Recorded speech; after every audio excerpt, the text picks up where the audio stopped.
Okay, so we have this is the 12th of October. So by now, should have read Genesis, and we'll do the review of Genesis tomorrow night. And there's a lot to cover on that, so that'll take a bit of time. And now read Exodus. You want to try and target Exodus by the 20th, so we've got time to do Genesis, Exodus, Leviticus. By the end of the month, which is our target.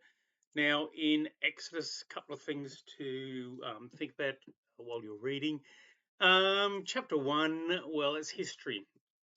The world is starting with the destruction and the Jewish nation. All the people trying to start with the destroying the Jews goes right back to Exodus times. And also note the value of population here and God wanting to populate the earth. Chapter 2, God is always looking out for his people. And it's our sins that cause the chasm with God. And people often ask, where's God? Why is he apart? Well, has God deserted us? No, he hasn't. It's a sin that we've created that's separating us from God, and that's why Jesus came in to deal with that. We obviously deal with all that as time goes on. Verse 24, challenging one. Now Moses had an argument with God, come out unscathed, but for some reason God decides that he's had enough of Moses, and then he's saved by his wife. Who knows this? God, goodness knows how. So there's a lot of mystery in that. You've got to try and read and look between and beneath the wording.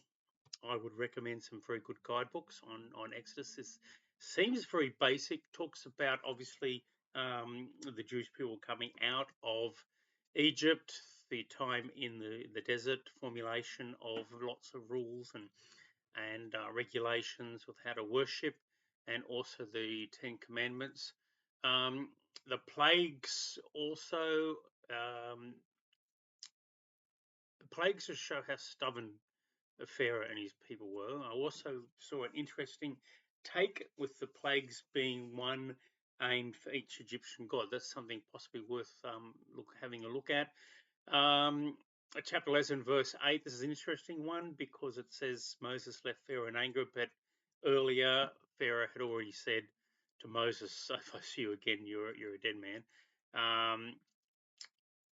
Exodus 12, already going to strict rules. Exodus 14, here's the saying, better to die on your feet than live on your knees.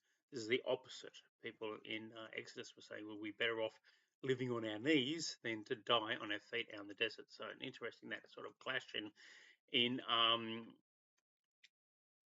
credos, in thought patterns. Chapter 15, sorry, the song, and then it goes from there, obviously up to the Ten Commandments and the end of the time in the desert. And we're going to review all that at the end of the week. But for now, read Exodus and enjoy, and don't skip through it too much because there's a lot of depth in there and a lot of things to understand. And it's actually got a lot of basis. So have a great time reading, and we will review Genesis the next day.